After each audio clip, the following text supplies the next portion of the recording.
I'm not good at it. Good morning. And welcome to the Keene Unitarian Universalist Church. which has been serving the community and preserving liberal religion in Keene since its founding in 1824. We welcome UUs, humanists, freethinkers, tree huggers, and law-abiding contrarians, as well as whatever spiritual path you are currently traveling. We hope that KUC is where your search ends and your journey begins. My name is Deb McClay, and I discovered KUC almost 27 years ago. Some of the ways I've given to this community are teaching in our religious exploration program. I have served on the RE committee and the worship committee. I currently serve on the nominating committee as the chair of the membership committee, and I'm on my second round as a member of our board of trustees. I also make coffee very often on Sunday. I knew that would get some applause. Woven in and through my service to KUC over the years, I have to say that my sense of belonging and spiritual growth have given much more to me. I'm proud to say that this is my church and these are my people. Our minister, Rowan Van Ness, is away from the pulpit today, and we are excited to have Jay Rollins as our guest speaker, who's going to talk to us about 100 Nights Shelter. If you are here for the first time and are seeking the society of other inclusive, open-minded, and justice-seeking people, please sign our guest book at the front of the sanctuary, and we hope that you will join us for coffee hour after our service through the doors to my right. Each week, we designate an ambassador to help welcome new folks and to answer any questions you may have. This week, our ambassador is me.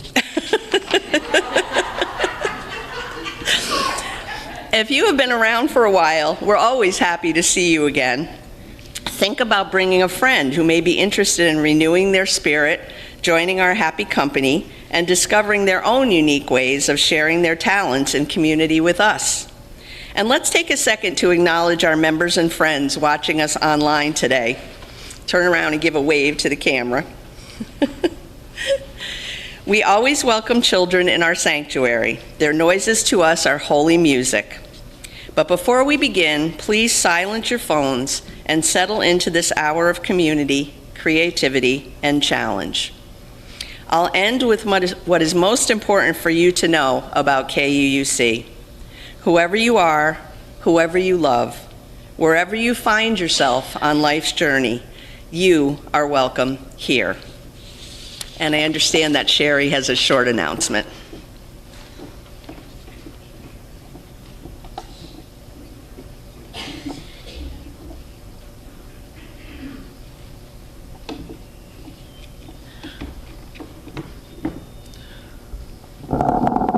Hi there, I'm Sherry. This will be very, very short. There's a really nice concert going on at St. James Church today at 3 p.m. It is the St. James Community Chorus. It is a food aid concert put on by Walt Sayer and some other community musicians.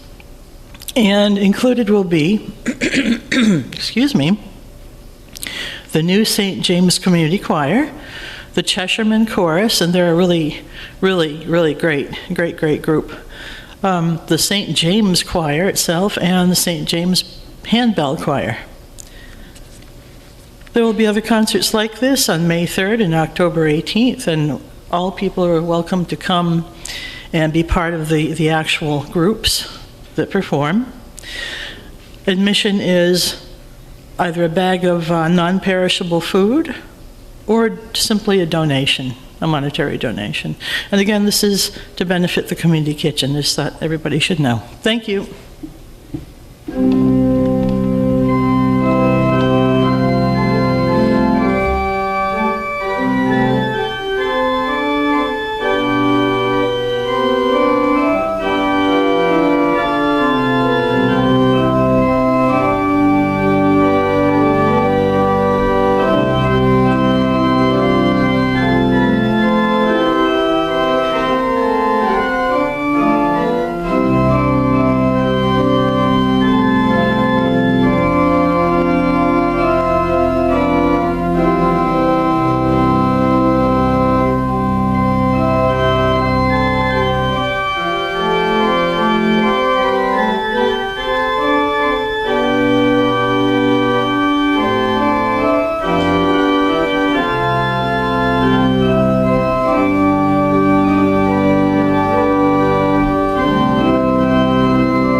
And I would just like to acknowledge Laura Kelsey, who's taken over the piano and organ this morning. It's really nice to hear the organ for a change.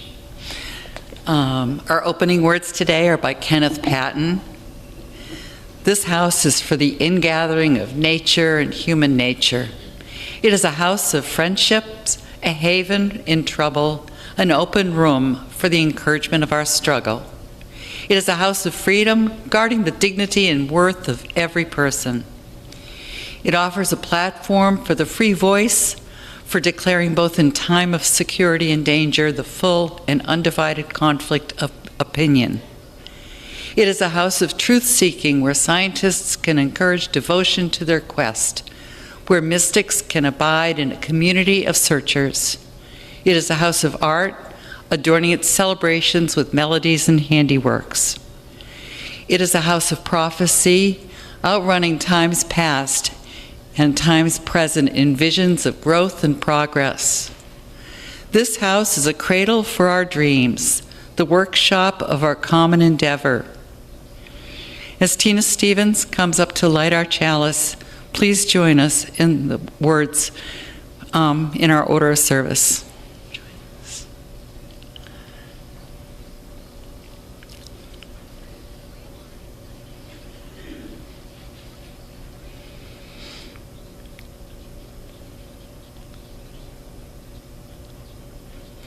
At times, we kindle this flame to remind ourselves of the light of truth, the warmth of community, and the fire of commitment. And please stand as you're able for our opening hymn number 134 in your good slate hymnal, Our World is One World.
And we do have a story for all ages today. It's called A Time for All Ages, This Is My Bag by Roxanne Chester, and it's read by our very own Carrie Fizegli. There's some great pictures, so if you want to see it, come closer.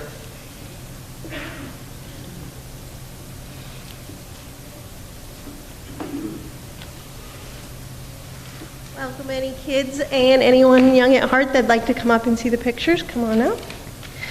This is my bag.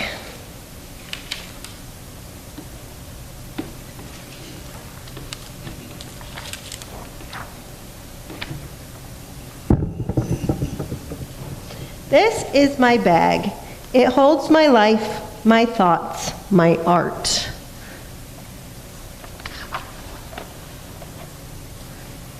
With my bag, I move through the busy streets to a friend's house in a soft couch where I rest.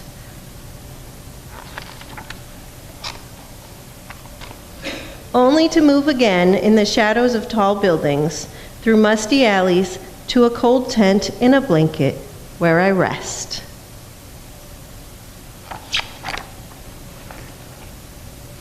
To move again in the rain, through the traffic exhaust, to move again under the shelter of a wet bridge where I rest.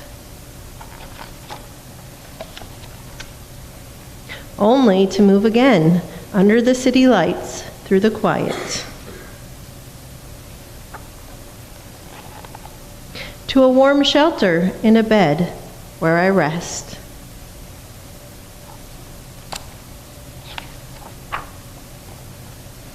To move again in my community through the glances, to a familiar bench and a smile where I rest. This is my bag. And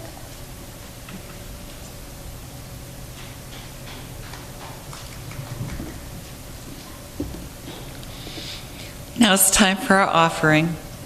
If you're joining us for the first time, please feel free to let the basket pass you by, as your presence here is a gift. Give to the church that has meant so much to you, for the church that has meant so much for those who came before you, and for the church that will mean so much to people you will never know. Give what you will, for you are a generous people. Actually, Andy, today's plate's for 100 nights. Oh, today's plate is for 100 Nights Shelter. Yes.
Please join us in the words in the order of service.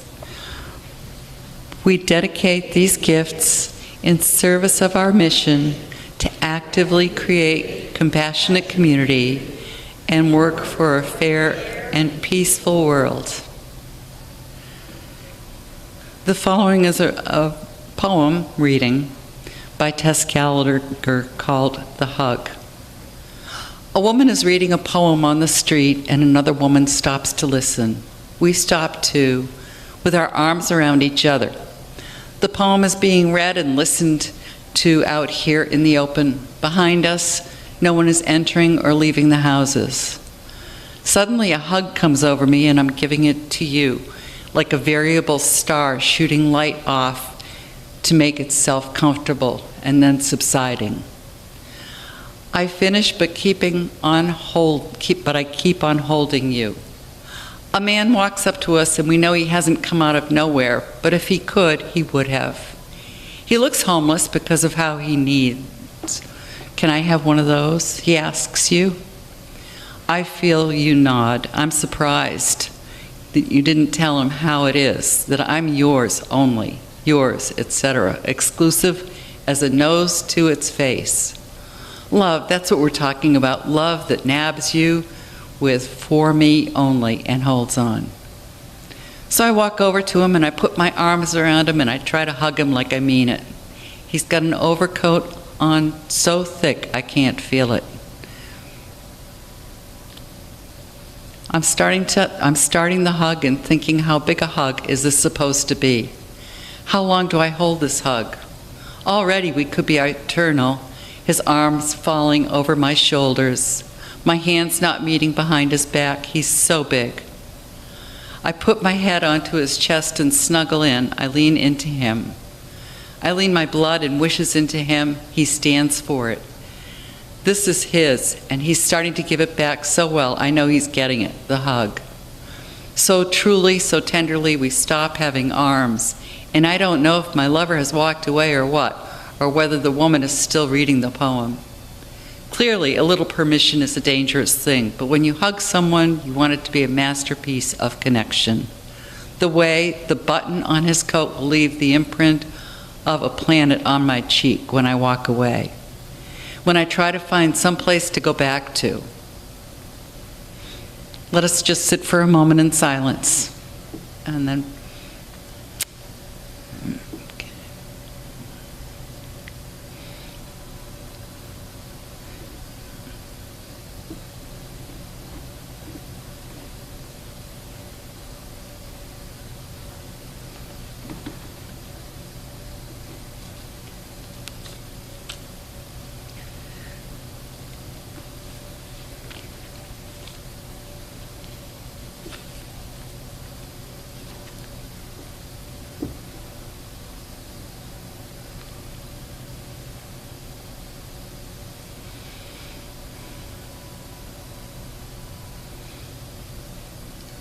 our next hymn is "We Would Be One." And you may remain seated for this. Number 318 in your slate hymnal.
remember when the 100 Nights Shelter opened back in 2010, upstairs from Timoleon's entrance in the back.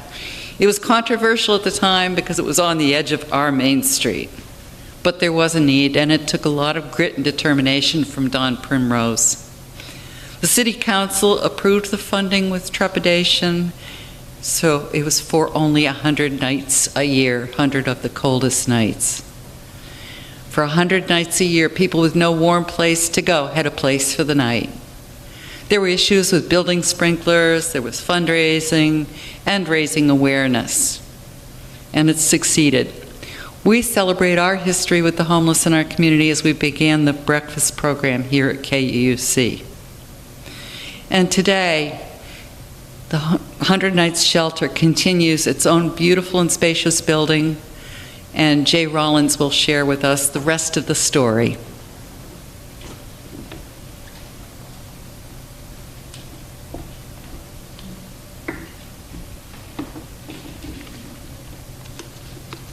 Good morning, everyone. How is it, Jodes? She's my judge today.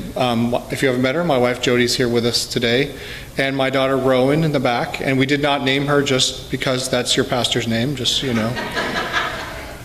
It's a friendly coincidence. Hi, Ro.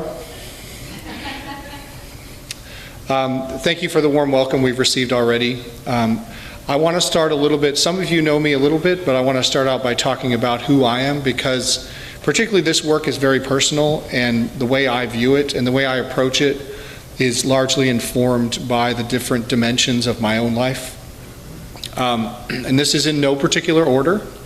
I'm a veteran. I served for the majority of my adult life in the military. I was just thinking the other day, and my wife will correct me if I'm wrong, but I think I'm at the 10-year anniversary this year of me retiring from the military.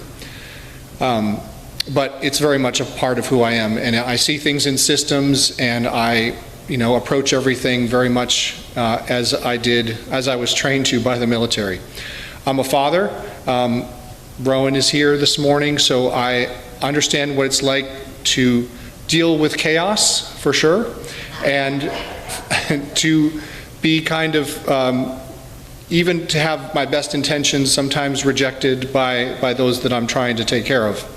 I'm a husband, so I know what it's like to have a safe place and to be loved. And my last career, I did do a bit of teaching at Monadnock Region when I first moved back to the area, but I spent 20 years in Southern California in the agricultural industry.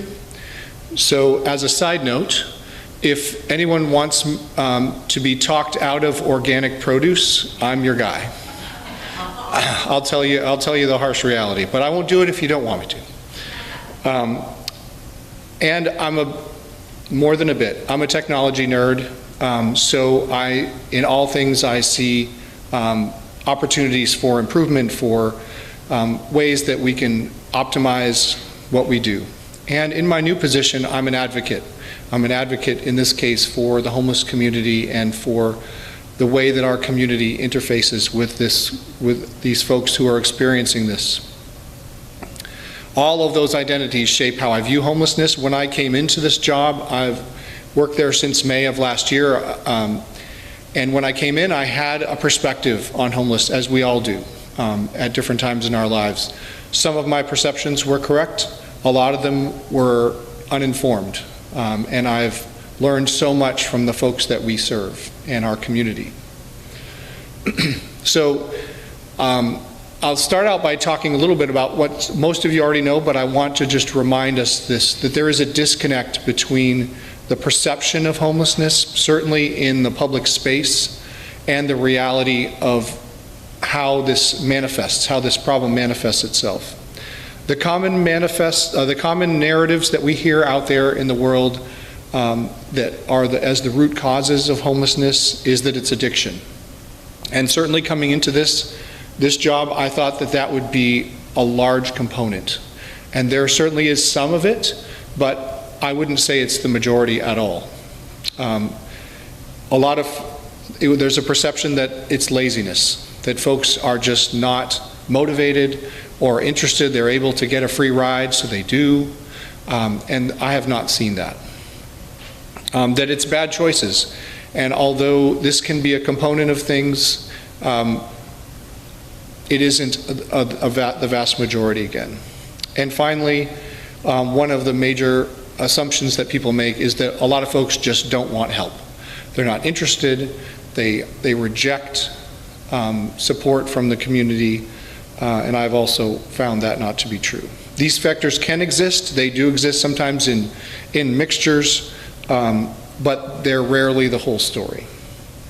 So what do we actually see? And we have folks in here who are very plugged into our community. What we really see are more specific and harsher realities, like rent increases that outpace fixed incomes, where folks are on a fixed income, they've worked their whole lives for a pension or Social Security, and they are comfortable, but then rent increases and other cost of living adjustments outpace them, and suddenly they can't afford the house that they've lived in for a long time. Medical crisis. You know, we could talk for a whole day about our medical system and how it does or does not serve us, but the bottom line is we see a lot of folks who had a more manageable situation, and then they had a major medical issue, and that put them upside down. Domestic violence, it's a very real challenge. There's a specific shelter in town that deals mostly with domestic violence, but we do see folks who are displaced by domestic violence situations, and that obviously comes with a lot of trauma as well. And statistically, our community, the community of the unhoused who are experiencing homelessness, they are far more likely to have experienced trauma or are currently experiencing trauma. And the fact that this is happening and a lot of it's untreated just snowballs into bad decisions and bad luck and creating situations that are untenable. And finally, and more simply, and we see a lot of this, I see a lot of folks in this situation, just regular working folks who can't afford or find housing that they can afford. We have a lot of folks with jobs. You know, we make special allowances for folks who work the night shift or whatever. They can show up late, they can sleep during the day, whatever it is. We have a lot of folks who fit into that category. So a big disconnect between what the world perceives, or what the popular culture may think it is, and in our experience, homelessness is rarely one bad decision. It's usually a series of fragile supports in their lives, family or financial arrangements that collapse all at once, leaving them without a place to stay. So who are we at 100 Nights? Again, I'm the operations manager, so my job most of the time is to keep the lights on and make sure we have food in the pantry and make sure we have staff who are arriving on time and know what they need to do. But we're an emergency shelter, which means that we are not meant to be long-term living arrangement. That means that folks end up in crisis and we're their first stop. They literally come off the streets and work with us to then move on to their next step. But we're meant to be a lifeboat. We're what's called a low barrier shelter, which means although we don't allow the use of substances on our grounds or in our facility, that we take people as they are, in whatever state they are at that time, which has its own challenges and rewards. As was mentioned before, we are very thankful to the community for this amazing facility that we have at Water Street. If you haven't been there, haven't seen it, I would encourage you to come by, not all of you at once, but just pick a day and give me a call and come by, and I'd be happy to show it to you, because it's an amazing facility and it really does serve its intended purpose in a great way. In our goal to get people from crisis to some transitional, to the next transitional step, case management is the key. We have to sit down with the folks, find out where they are, what their needs are, what their challenges are, and methodically work through how that's done. We have exactly one case manager, and we have 56 overnight guests every night. So you do the math. That's not great math. But we all work together. All of us are case managers to one degree or another. I'm a veteran, so guess what? When veterans come in, they don't get away from me. I talk to them regularly, and I've worked with a lot of great folks. The biggest thing we want to do is provide a structured, safe environment. That doesn't mean that always fits everyone's desires at the moment, but it's safe. Like, we have a safe space to sleep. We provide safe place to take a shower. If they're not one of our regular guests, they can sign up and take a shower. Or that we have an amazing group of folks, and the generosity of the community combined to give us what we call the donation room, which is folks donate clothing that they don't need, and we clean it up and organize it, and folks can come in. Anyone in the community, not just our guests, can come in and pull from that at no cost. And we have a lot of folks that literally walk in with holes in their shoes, wearing wet clothing, and they walk out with warm clothes and new shoes, or at least new to them shoes. One of the most important things that we do, and we have a great example here in the church, is we establish and maintain partnerships with other like-minded organizations across the community. The Community Kitchen was mentioned. They're a great partner of ours. We work with them on a daily basis. And with the breakfast program, people, stick your hand up real quick, please. We have these amazing angels that come. You can stick your hand up too. There you go. That come out particularly on Mondays, which is a great relief to me, because Monday mornings can be walking into a tidal wave sometimes for us.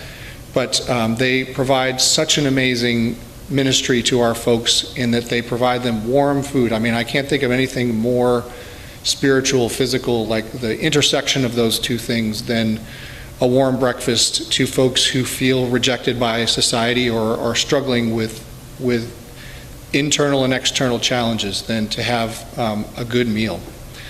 So we're very thankful to all of you for that. And those partnerships extend. We have partnerships across the city and across the state with organizations that care about this group and want to help people make the next step. And I'll get back to the veterans thing in a minute. But so ultimately, our role is not just to provide a bed, although that is one of the most central things to our missions that we can. We provide other things. Like I said, we'll help somebody get a driver's license if they lost theirs, or we'll make sure they get a shower. We'll help them get their laundry done. We'll give them a place to make phone calls.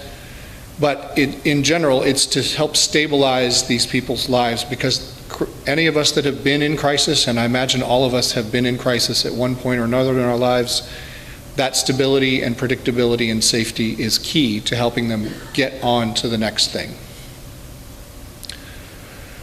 I do want to mention for a minute the warming shelter, because this community has really stepped up, and it kind of is a return to our roots, the roots that Andy mentioned with John Primrose. We were challenged earlier in the winter to lead a process and activity to reestablish some additional beds using a model that had been used before our new shelter had been opened. Obviously, with 56 beds, we're able to take care of a lot of folks, but there are still folks that we were turning away.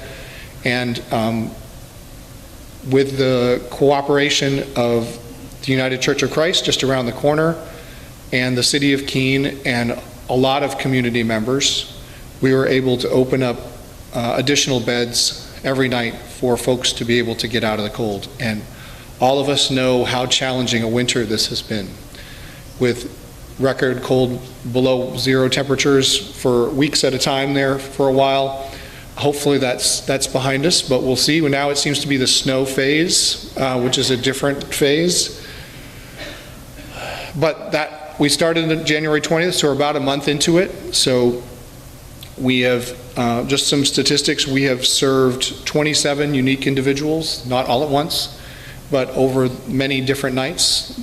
We've served 27 people, and our maximum occupancy at any one night was 16. We're able to handle a few more than that. We haven't surpassed 16 so far.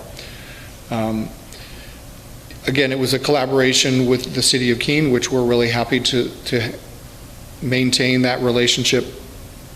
And one of the key elements to it is we have volunteers that assist us. We call it on the bookends.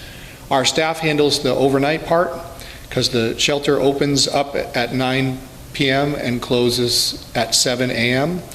So we have volunteers that show up a little before 9, start setting beds up, start the coffee, which is the key. Where's Deb? Very important ministry. Starts the coffee.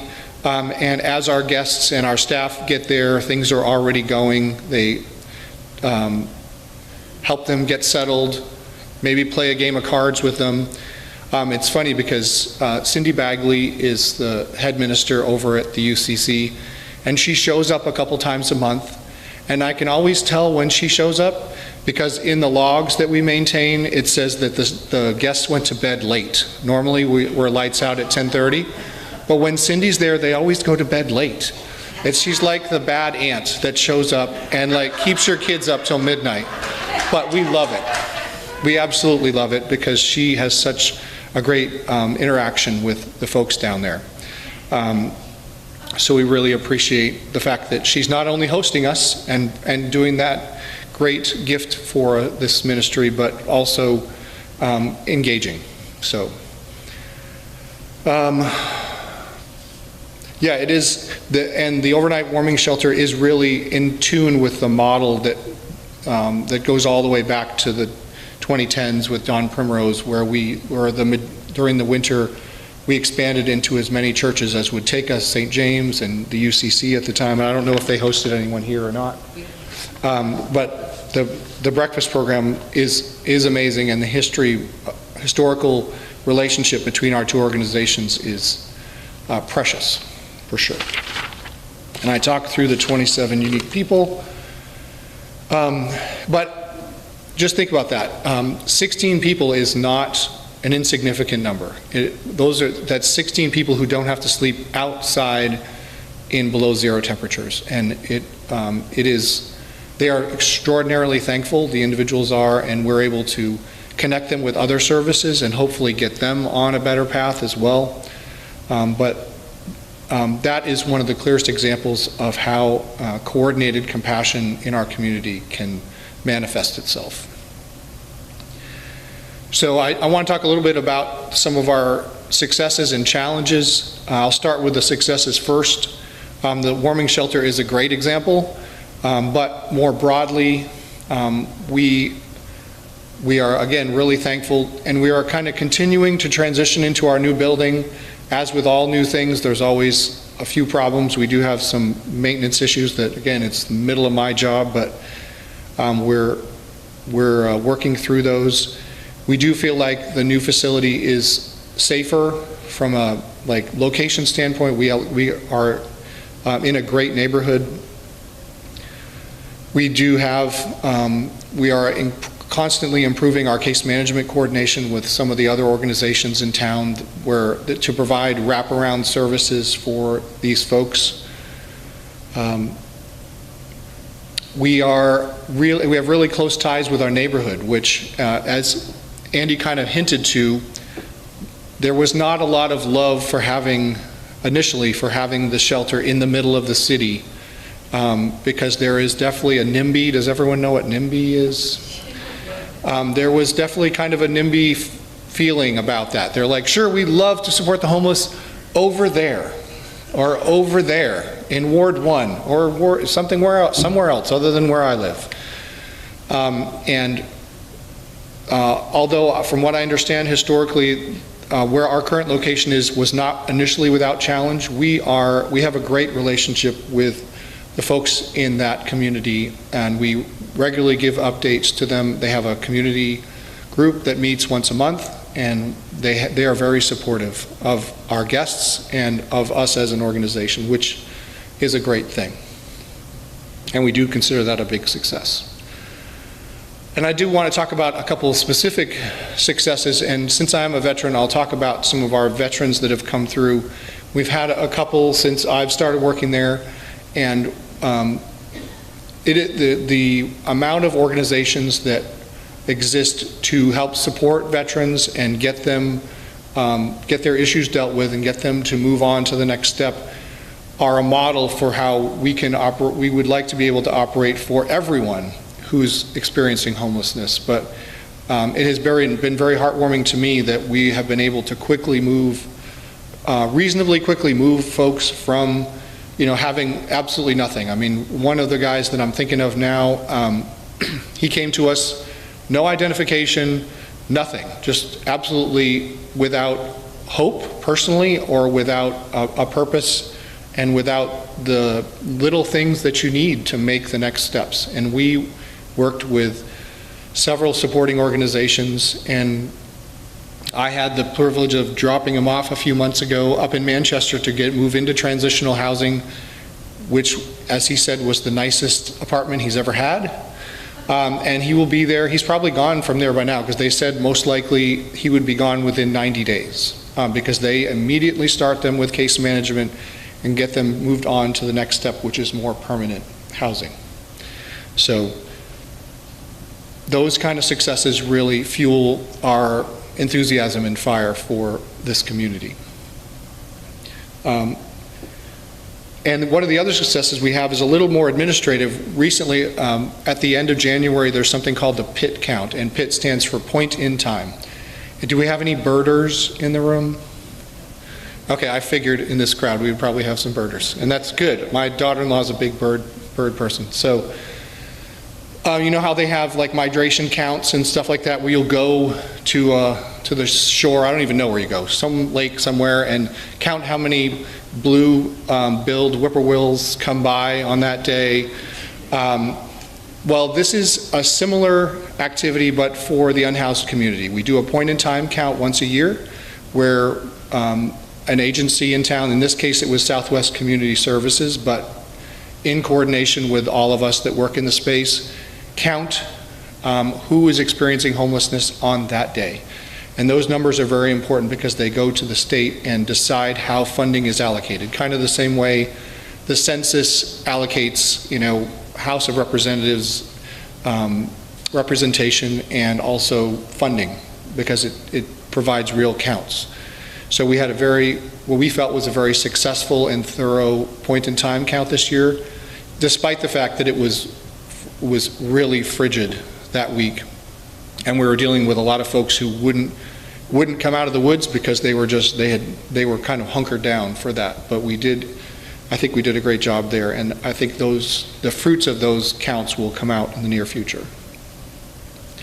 So a key thing before I move on to our challenges is we feel success not when we're rescuing people, because that isn't really our ethos, but when we are able to create conditions where the stability that they need becomes possible. Because when they come to us, everything's upside down. Their world's upside down. All right, my wife's pointing to her invisible watch, so I'll manage my time here. So, challenges, and I did mention to Andy, we did have kind of a big loss this week. We had someone in the community who we dealt with for many years since I've started working there, who did have a fatal overdose this week, and that was a big blow to all of us, to our staff, to our guests, because he's a young person, he has a child, and we felt that very deeply. And those kind of losses both sadden us but re-energize us to move forward and try and find ways of avoiding those things. So if we think we're out of the woods, then we're reminded that we still have a long ways to go. But the challenges aren't always as focused as that loss was. Our biggest challenge remains housing inventory, because we can get people in and get them safe, but if they don't have any place to go, they kind of get stuck. So low inventory and rising rents all contribute to a to longer stays with us, which then don't allow us to serve as many people. The complexity of behavioral health in this region, which anyone who's tried to get some behavioral health or mental health services around here, you can understand how that is. It's complicated and challenging, especially for someone who may not be computer savvy or having the challenges manifest themselves as they're trying to get help.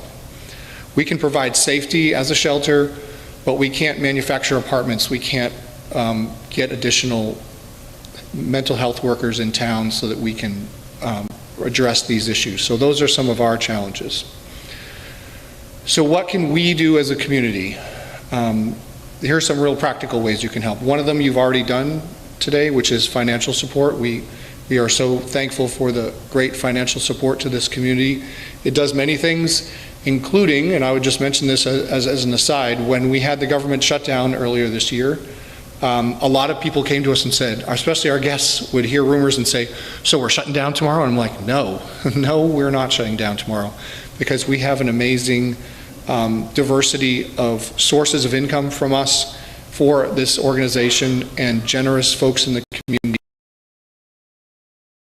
provide a substantial amount of our operating expenses. So when one source goes away, and really we don't get much from the federal government at all, when that source goes away, we have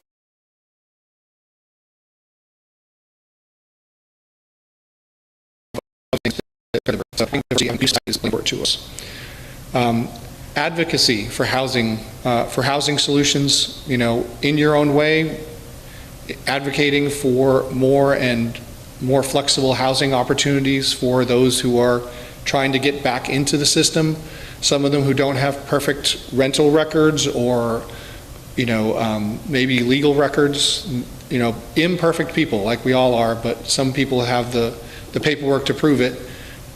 Getting those folks a safe place to sleep. Volunteer involvement. We have a great new volunteer coordinator at 100 Nights who is doing an amazing job, and she is more than happy to plug people in. They come in, they don't know necessarily what they want to do. She'll kind of show them the brochure, so to speak, about what opportunities exist and plug people in. You can volunteer one time, you can volunteer every week, you can volunteer every day in different ways. We have some great volunteers, all with different amazing personalities that help contribute while also gaining perspective on the problem and building relationships with our community and our staff. And finally, it's about relationship and understanding, and just being willing to open your heart, open your mind to accepting folks who are outside of normal society norms. And one of the great things that I am able to do because of this is when I walk through town, I'm able to say hi to folks and say, hey Joe, how's it going? You doing all right today? And they know that I'm not like a cop trying to move them along or something. So just having regular conversations with folks can make a huge difference, because they do feel rejected by regular society. So obviously do that in a safe way. So in closing, just to hearken back to my own lens that I look at things through, as a veteran, I believe in our mission to support those who are in this place. As a father, I feel my heartstrings pulled when I see people who don't have the stability that I have, that I'm enjoying now. As a husband, I look at people who don't have a friend or whose family has estranged them for many reasons, who feel lonely, who feel rejected. As someone who thinks in systems, I believe in a coordinated response from our community, how important that is. And as an advocate for this community, I believe that this community, the individuals, our guests, are capable of amazing things. And we as a community are capable of very compassionate support to our neighbors. thank you for your support, and thank you for allowing me to come and talk to you this morning. Oh, I would mention one more thing. Sorry, I'll hold the applause for just a second. Connection with us, one of the best ways to do it is through the internet. 100nightsinc.org is our website. There will be a link in the description of the video for this presentation today. But if you, and that's 100, not the number, but the word. Nights, not like in shining armor, but the opposite of days. And ink. And but if you don't remember that, if you just remember 100 Nights and Google it, it'll show up right away. So again, thank you for your time and thank you for your support to our community.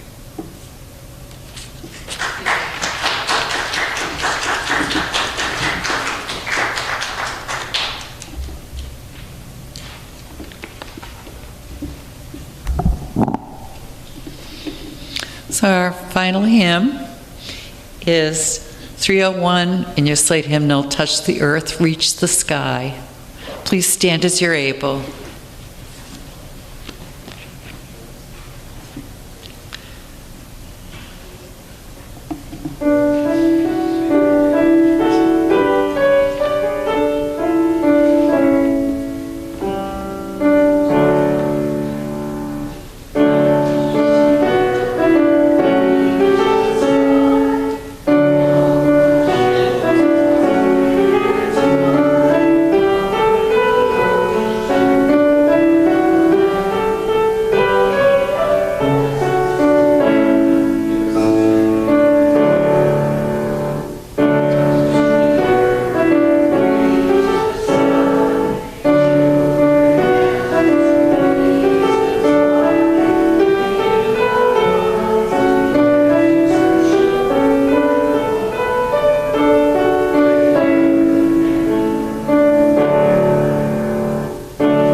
As Tina Stevens comes to us to extinguish the chalice, please join us with the words in your order of service.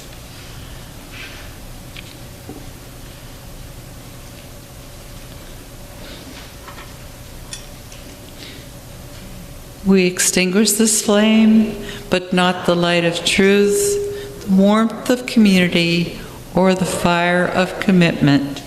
These we carry in our hearts and share with the world until we are together again.